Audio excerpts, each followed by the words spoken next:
It's midsummer and you just found a bag of oranges in the back of your fridge. They're all shriveled up. Nobody wants to eat them. What are you going to do? Come on, I have a solution. I've got you.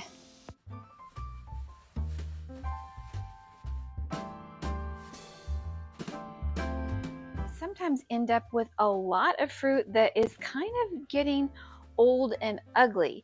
And so I don't like to waste things. I sometimes put this in my compost, but I don't think it's actually that good for your compost. So I like to think of ways that we can use these without throwing them away. So if you have extras, then you can use them. If you have a dehydrator or an oven, if you have an oven, you can use your dehydrator, or you can use an oven on low, and you can plan ahead and get some orange peels for the winter when you make your simmering potpourri mixes. It's so easy. It's hardly even a hack, but it's just a reminder of using things up and not throwing them away. So I have dried quite a few of these just orange peels. I just peel them. I don't really cut them up. I dry them thoroughly until they're crackly, and then I store them. Now, some people will dry their orange peels to use for tea. If you have organic oranges or grapefruits or lemons, I think that's a great idea. But since we rarely find organic oranges in our area, we just buy the typical ones. They are probably sprayed with some type of pesticide. So I'm not really sure that I like to use those for tea, because it kind of concentrates all those chemicals. But I do like to use them for simmering potpourri. So in the winter time, especially the fall and winter, it's so nice to have a pot of simmering oranges, cinnamon, cloves, whatever kind of warm and cozy spices that you love. And so this is what I'm doing today, just slicing up these oranges. If they're not too ugly, you can just slice them in thin slices. And then if they're not too bad, like if they're getting like this, you may not even be able to use them at all, because they're probably pretty bad all the way through. But if they're just a little bit wrinkled and discolored, where people may not really want to eat them, but they're really not bad per se, you can peel them, you can slice them, and you can use them. Store them in your jars. They're kind of pretty. Or you can also use them if you want to slice them and hang your oranges. One thing that I've been doing is slicing some of these very thin and drying them on my dehydrator sheets. And then I'm going to have them all ready for when winter and fall come, so we can hang them in a nice arrangement. We can have a Jane Austen decoration, like Little Women, where they just decorated with natural things. I think that's so beautiful. So let's just jump to this and let's do this together. And if you have some little oranges or big oranges or even grapefruits, I'm going to do this grapefruit. We'll do these together and we'll get them in the dehydrator, and we'll stop wasting our food.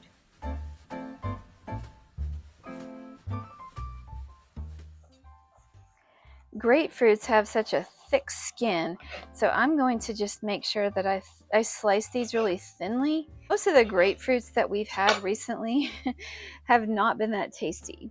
This is really not too bad inside, but they've been so sour that I am going to use these for this purpose. And look at how much skin this thing has.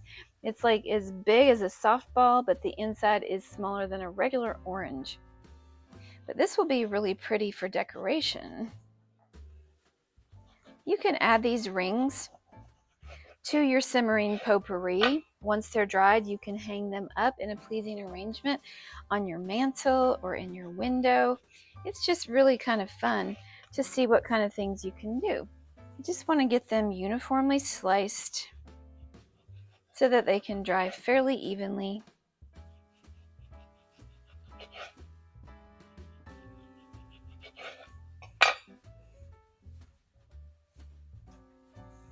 Okay, now I'm going to mostly be slicing these because I think they're really pretty when they're sliced. When they start getting old, they start getting a little bit sour, but they can make a really great addition to your simmering potpourri. If you just are eating the oranges like we've been doing, save your peelings and just dry them right along with this, and then you'll just have them. If you're drying other things, fruits, vegetables, whatever, and you just have space in your dehydrator and you need to fill it up, look around and see what other things you have that you can throw in there that maybe you're not necessarily going to eat, but you can still use. Because oranges, they hold on to their fragrance for a long time. Even if they're slightly dried and shriveled up, they'll still smell good.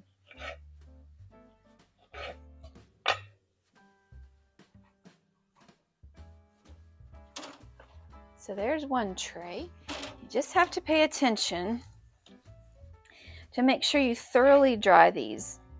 Sometimes I get distracted and I start to dehydrate my oranges or whatever is in my dehydrator, and then because I don't want to be running my dehydrator all the time just because of solar usage, I turn it off. And that's what happened to me over this last time. I opened up my dehydrator and I had forgotten to turn it back on and finish it, and then everything was moldy inside. Now, one other suggestion is, if you don't want to turn your oven on and if you don't want to crank up your dehydrator, you can put your trays either in a hot car, and it will dry it. It'll dry it pretty fast. In fact, it's probably hotter in your car than in your food dehydrator. And it's not a bad place to dehydrate your food. You can also do it in the open air outside, but I would worry about bugs coming to find your things, and then you have the potential of other animals bugging around and knocking things over. But there's lots of ways that you can dehydrate things, and you don't even have to use too much power in that instance. So solar dehydrators, you can actually find them or you can build them yourself. The main thing that you look for is airflow. Airflow and heat is what's going to dry your things. Do you see how these are kind of pithy and they're not that wonderful? They're still fine for this purpose.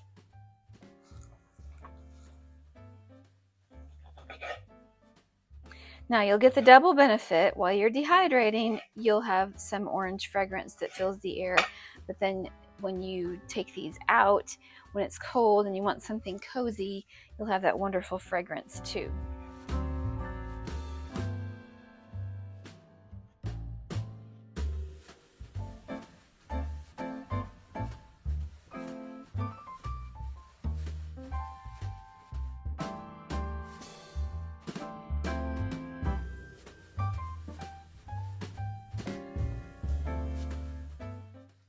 If it smells rotten, it's not going to smell good in your potpourri. So if they're actually bad, don't use them. I mean, if they're dried up a little bit, they're fine. But yeah, if it looks like it has a little bit of mold on it or something like that, it's not going to smell good. I'm just going to go pop my trays into my dehydrator and let them go probably overnight. They won't be done, but probably 18 hours I will check them. And what I'm looking for is these orange peels to be crispy. They need to break and be crispy. You don't want them bendable in any way, because then they're still not completely dry. If you're going to be storing them in an airtight jar, which I highly recommend, then make sure they're good and dry so they do not mold.